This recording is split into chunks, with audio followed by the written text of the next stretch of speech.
দেশের কল্যাণে রাজনৈতিক দলগুলোকে একসাথে কাজ করার আহ্বান জানিয়েছেন বিএনপির ভারপ্রাপ্ত চেয়ারম্যান তারেক রহমান। এনডিএম আয়োজিত এক অনুষ্ঠানে ভার্চুয়ালি যুক্ত হয়ে তিনি বলেন, শুধু সংস্কার ও নির্বাচনী ব্যবস্থা নয়, মানুষের স্বাস্থ্য, চিকিৎসা, শিক্ষা, খাদ্য ইত্যাদির মতো মৌলিক বিষয়গুলো নিয়ে জনকল্যাণে পদক্ষেপ নিতে রাজনৈতিক দলগুলোকে একসাথে কাজ করতে হবে। মাহবুব সৈকতের রিপোর্ট। আগামীর বাংলাদেশ গড়ার দায়িত্ব আমাদের সবার। বিশিষ্টজনদের সম্মানে রাজধানীতে এনডিএম এর আয়োজিত ইফতার মাহফিলে যুক্তরাজ্য থেকে ভার্চুয়াল মাধ্যমে যোগ দিয়ে বিএনপির ভারপ্রাপ্ত চেয়ারম্যান কথা বলেন রাষ্ট্র সংস্কারে বিএনপির ৩১ দফা এবং অন্যান্য দলের সংস্কার প্রস্তাব নিয়ে।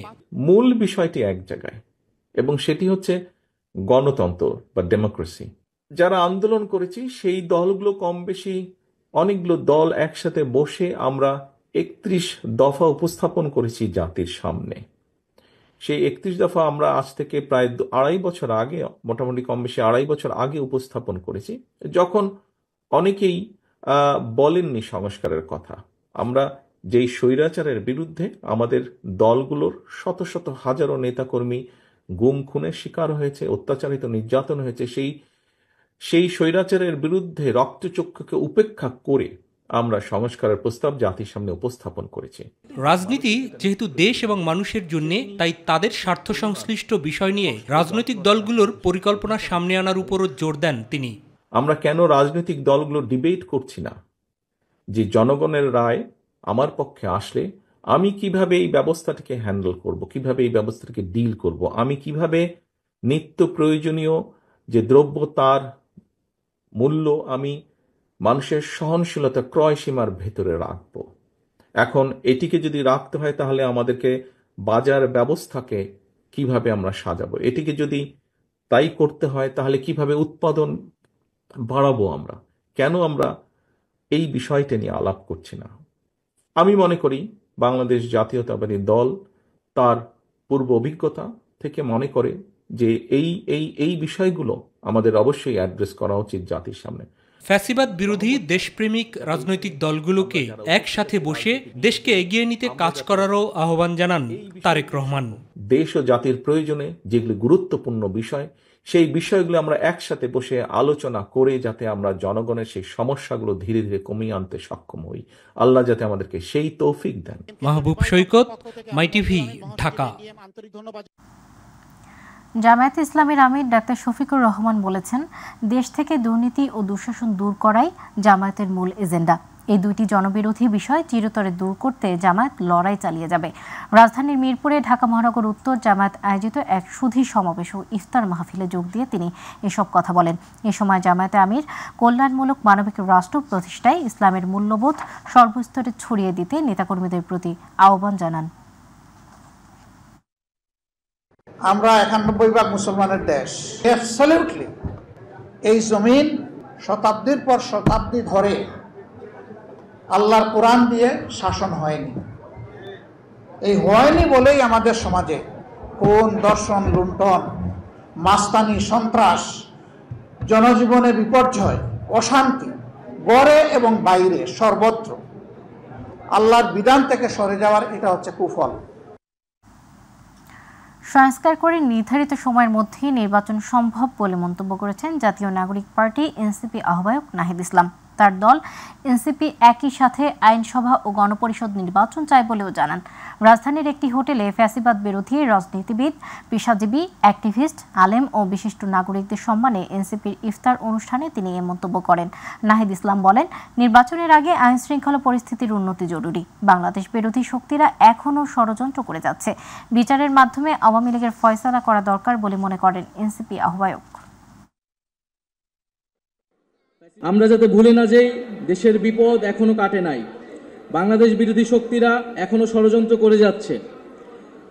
রাজনীতিবিদ এবং অভ্যুত্থানের শক্তিদের মধ্যে অনৈক্য, সামরিক বেসামরিক আমলাতন্ত্র, মাফিয়া, লুটেরা, ব্যবসায়িক শ্রেণী ও ষড়যন্ত্রকারী নানান বৈদেশিক শক্তিকে সুযোগ করে দিতে পারে।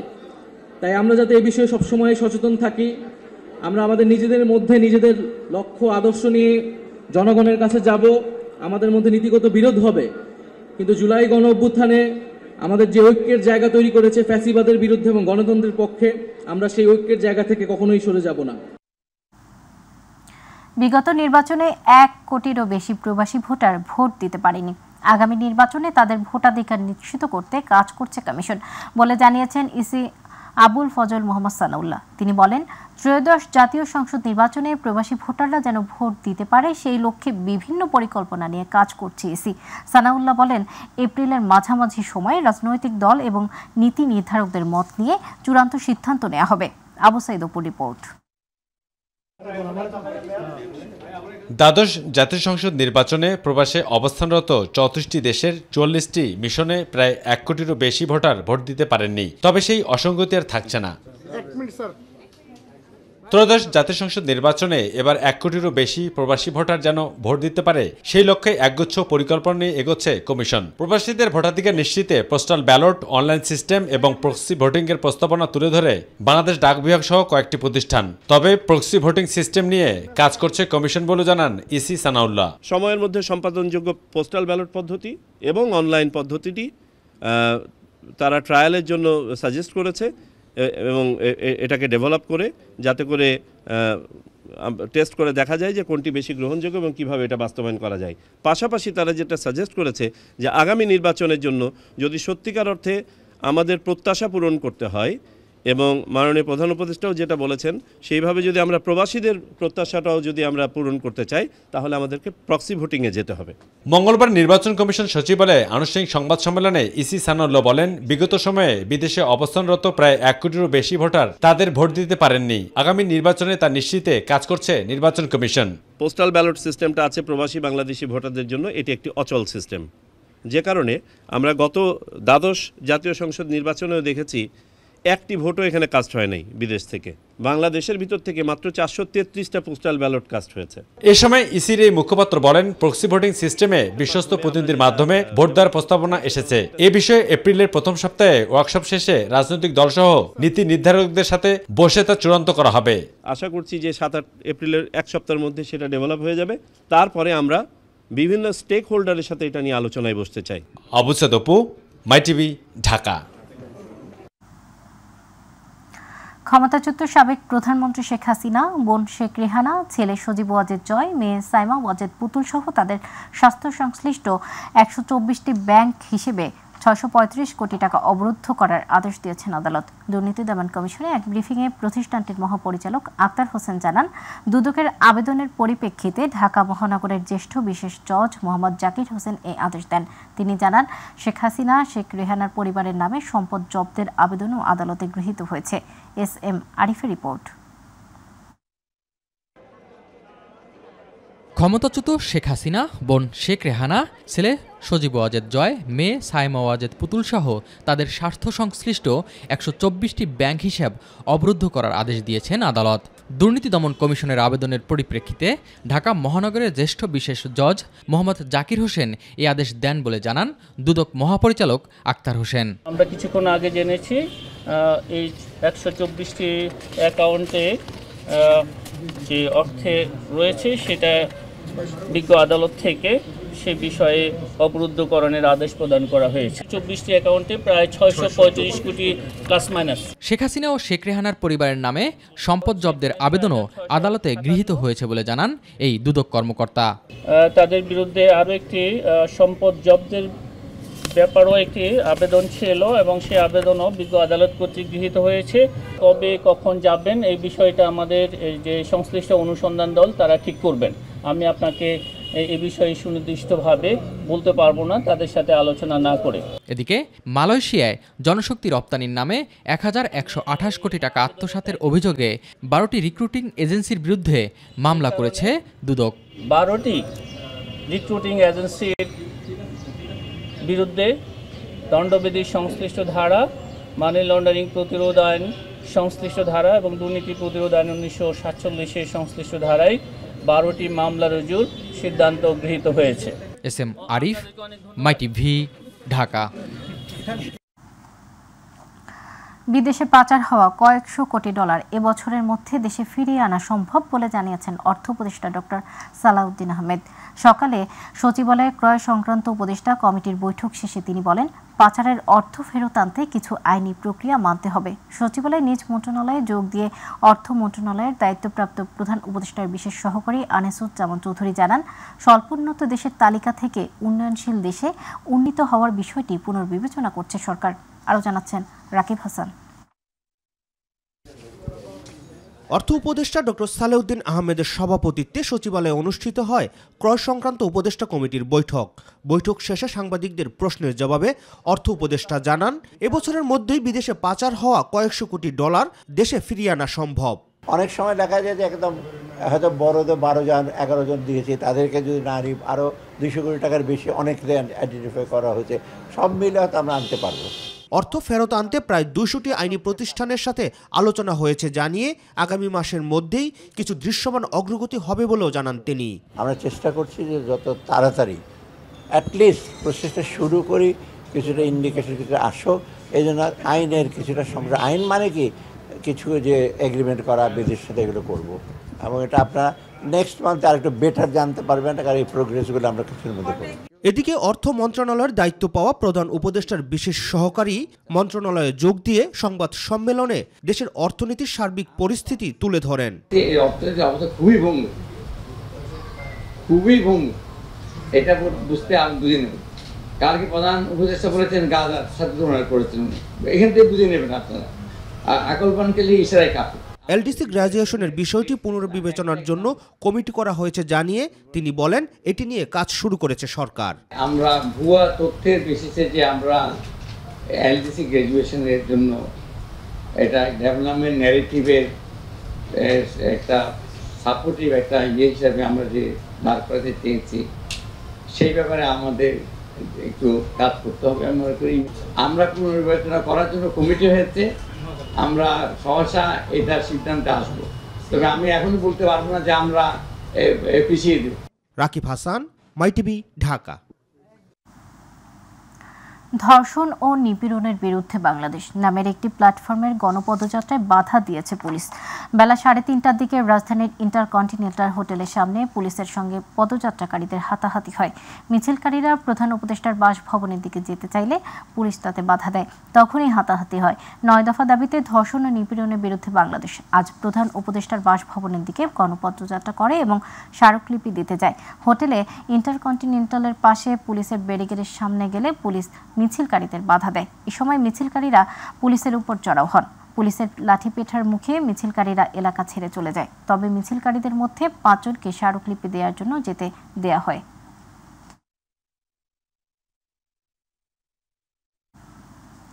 এদিকে ধর্ষণের প্রতিবাদ ও ধর্ষকদের সর্বোচ্চ শাস্তি নিশ্চিতের দাবিতে শাহবাগে 30 কলেজের শিক্ষার্থীরা সড়ক অবরোধ করায় চরম বিড়ম্বনায় পড়ে বিভিন্ন গন্তব্যে ছুটে চলা নগরবাসী। অপরদিকে ঢাকা বিশ্ববিদ্যালয়ে মানববন্ধন কর্মসূচি পালন করে শিক্ষকরা। তবে সকলের দাবি একটাই, নারী ও শিশুর নিরাপত্তা নিশ্চিত করা। বিস্তারিত ইলিয়াস মাতবরের রিপোর্টে। সাম্প্রতিক সময়ে দেশের আইন শৃঙ্খলা পরিস্থিতির অবনতি এবং নারীর প্রতি সহিংসতা ও ধর্ষণের ঘটনা উদ্বেগজনক হারে বাড়ায় ফুঁসে উঠেছে সাধারণ মানুষ সহ বিভিন্ন পেশাজীবীরা। ঢাকা বিশ্ববিদ্যালয় ও শাহবাগ সহ সারা দেশে চলছে বিক্ষোভ প্রতিবাদ। মঙ্গলবার ঢাকা বিশ্ববিদ্যালয়ের অপরাজয় বাংলার পাদদেশে এক মানববন্ধনের আয়োজন করে বিএনপিপন্থী শিক্ষকদের সংগঠন সাদা দল। 7 দিনের মধ্যে সত্যভাবে অবস্থান নেন, নতুবা আমরা আমাদের এই আন্দোলন আমরা রাজপথে নিয়ে যাব, আমরা স্বরাষ্ট্র মন্ত্রণালয়ের দিকে আমরা আসবো।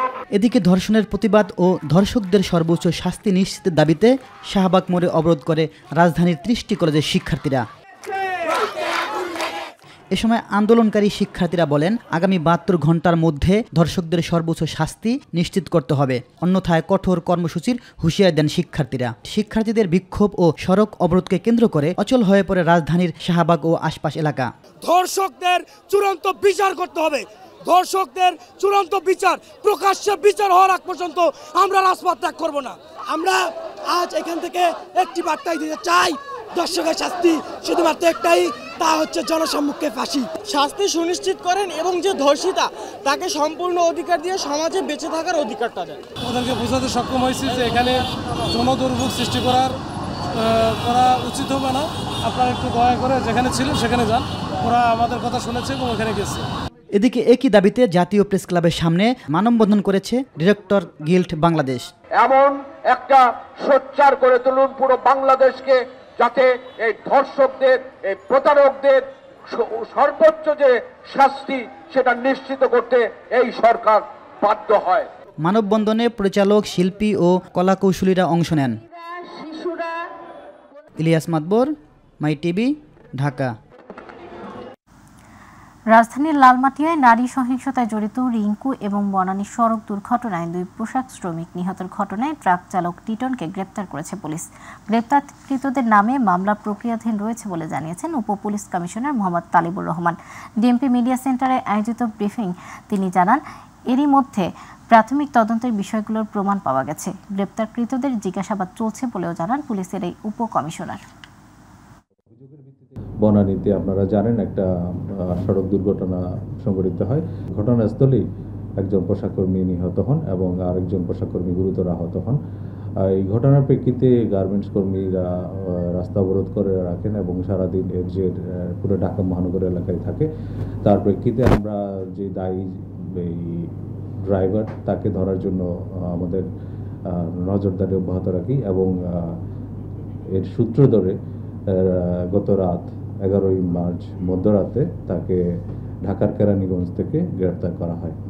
জাতীয় পর্যায়ে গৌরবোজ্জ্বল ও কৃতিত্বপূর্ণ অবদানের স্বীকৃতি হিসেবে 7 জন বিশিষ্ট ব্যক্তিকে 2025 সালের স্বাধীনতা পুরস্কারের জন্য নাম ঘোষণা করা হয়েছে। মঙ্গলবার এক প্রেস বিজ্ঞপ্তিতে রাষ্ট্রীয় সর্বোচ্চ পুরস্কারের জন্য মনোনীতদের তালিকা প্রকাশ করেছে মন্ত্রিপরিষদ বিভাগ। এতে জানানো হয় যে বাংলাদেশ সরকার জাতীয় পর্যায়ে গৌরবোজ্জ্বল ও কৃতিত্বপূর্ণ অবদানের স্বীকৃতি স্বরূপ 7 বিশিষ্ট ব্যক্তিকে বিভিন্ন ক্ষেত্রে স্বাধীনতা পুরস্কার 2025 দেওয়ার সিদ্ধান্ত নিয়েছে। প্রেস বিজ্ঞপ্তিতে আরও জানানো হয়, বিজ্ঞান ও প্রযুক্তিতে অধ্যাপক জামাল নজরুল ইসলাম মরণোত্তর, সাহিত্যে মীর আব্দুস শুকুর আল মাহমুদ মরণোত্তর, সংস্কৃতিতে নভেরা আহমেদ মরণোত্তর, সমাজসেবায় স্যার ফজলে হাসান আবেদ মরণোত্তর, মুক্তিযুদ্ধ ও সংস্কৃতিতে মোহাম্মদ মাহবুবুল হক খান ওরফে আজম খান মরণোত্তর, শিক্ষা ও গবেষণায় বদরুদ্দিন মোহাম্মদ ওমর এবং প্রতিবাদী তারুণ্যের ক্ষেত্রে আবরার ফাহাদ মরণোত্তর স্বাধীনতা পুরস্কার পাচ্ছেন। এদিকে প্রেস বিজ্ঞপ্তিতে জানানো হয় যে প্রয়াত রাষ্ট্রপতি জিয়াউর রহমানকে স্বাধীনতা পুরস্কার মরণোত্তর বহালি থাকছে। রমজানে এবছর বাংলাদেশে ফিতরার হার জনপ্রতি সর্বনিম্ন 110 টাকা ও সর্বোচ্চ 2805 টাকা নির্ধারণ করা হয়েছে। রাজধানীর বায়তুল মোকাররম জাতীয় মসজিদে ইসলামিক ফাউন্ডেশনের সভাকক্ষে জাতীয় সাদাকাতুল ফিতর নির্ধারণ কমিটির সভায় 1446 হিজরি সনের ফিতরার এ হার নির্ধারণ করা হয়।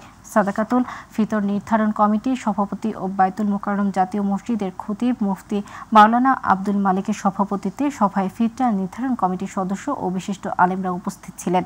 সভা শেষে কমিটির সভাপতি সাংবাদিকদের ফিতরার হার জানান। ফায়ার সার্ভিসের 10টি ইউনিটের 3 ঘন্টার প্রচেষ্টায় নিয়ন্ত্রণে এসেছে সাভারের আমিনবাজারে পাওয়ার গ্রিডের আগুন।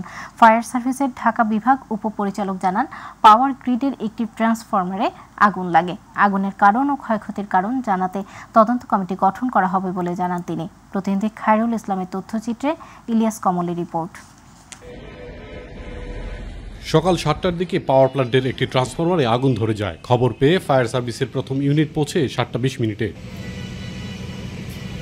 ধীরে ধীরে ফায়ার সার্ভিসের 10টি ইউনিট যোগ দেয় আগুন নিয়ন্ত্রণে। 3 ঘন্টার চেষ্টায় নিয়ন্ত্রণে আসে আগুন। ফায়ার সার্ভিস জানিয়েছে আগুনের কারণ এখনো বিস্তারিত জানা যায়নি। এ বিষয়ে তদন্ত করে কারণ ও ক্ষয়ক্ষতি নির্ধারণ করা হবে। আমাদের কর্মীরা আমরা চারিদিক থেকে যে ট্রান্সফরমারের ভিতরে যেটাতে আগুন লেগেছিল সেটাকে আমরা প্রথমেই কনফাইন করতে চেষ্টা করি এবং একসময় আমরা শুধু একটা ট্রান্সফরমারেই আগুন ছিল, আর আশেপাশে কোথাও আগুন ছড়াতে পারে নাই এবং সেটার ভিতরে প্রচুর পরিমাণ ট্রান্সফরমার ওয়েল থাকে। তো সেই ওয়েলের উপরে ওয়েলের আগুন নির্বাপন করা একটু টেকনিক্যাল এবং একটু টেকনিক অ্যাপ্লাই করা লাগে। ফোম ব্যবহার করেছি, তৈলের আগুনে যেটা ব্যবহার করা হয় সেই ফোম ব্যবহার করে আগুনটাকে আমরা নিয়ন্ত্রণে এনেছি। আগুন এখন আমাদের সম্পূর্ণ নিয়ন্ত্রণে আছে। তো একটি তদন্ত কমিটিও বিদ্যুৎ কর্তৃপক্ষের মাধ্যমে শুনতে পেলাম, তারা একটা তদন্ত কমিটি গঠন করেছে ইতিমধ্যে আর কি। তো ক্ষয়ক্ষতির পরিমাণ কি পরিমাণ হয়েছে সেটা তদন্ত কমিটি তাদের প্রতিবেদনে উল্লেখ করবে এবং আগুনের সূত্রপাত কিভাবে হয়েছে সেটাও তদন্ত কমিটি তাদের প্রতিবেদনের মাধ্যমে উল্লেখ করবে। এই ঘটনায় কোনো হতাহতের ঘটনা ঘটেনি বলে জানা গেছে। ইলিয়াস কমল, মাই টিভি। দেশে কিডনি রোগে আক্রান্তের সংখ্যা আশঙ্কাজনক হারে বাড়ছে বলে জানান বাংলাদেশ কিডনি ফাউন্ডেশনের প্রতিষ্ঠাতা সভাপতি অধ্যাপক ডাক্তার হারুন রশিদ। জাতীয় প্রেস ক্লাবে kidney awareness monitoring and prevention society কর্তৃক আয়োজিত কিডনি স্বাস্থ্য সুরক্ষায় প্রতিবন্ধকতা ও উত্তরণ শিরোনামে এই মন্তব্য করেন তিনি। অনুষ্ঠানে সভাপতিত্ব করেন ক্যাম্পাসের সভাপতি ডাক্তার এম.এস. সামাদ। তিনি জানান, কিডনি রোগ থেকে বাঁচতে প্রতিরোধের উপায় নজর দিতে হবে। এজন্য প্রতি জেলায় ডায়ালাইসিস সেন্টার করা সহ সরকারকে বিভিন্ন সচেতনতামূলক ক্যাম্পেইনের উপর গুরুত্ব আরোপ করতে হবে বলে জানান বক্তারা। দীর্ঘস্থায়ী কিডনি রোগের প্রধান কারণ ডায়াবেটিস, উচ্চ রক্তচাপ এবং নেফ্রাইটিস। এই তিনটা কারণে আমাদের দেশে প্রায় ৮০% লোকের কিডনি বিকল হয় বা দীর্ঘস্থায়ী কিডনি রোগ হয়। আমাদের ট্রান্সপ্ল্যান্টটাকে বাড়ানো দরকার এবং ডায়ালিসিসের পরিধিটিকে বাড়ানো দরকার এবং সিএপিডি যেটা ঘরে বসে করা যায় সেইটা আনয়ন করা দরকার। আর সবচেয়ে বেশি জোর দেওয়া দরকার হচ্ছে প্রিভেনশন অ্যান্ড প্রিভেনশন।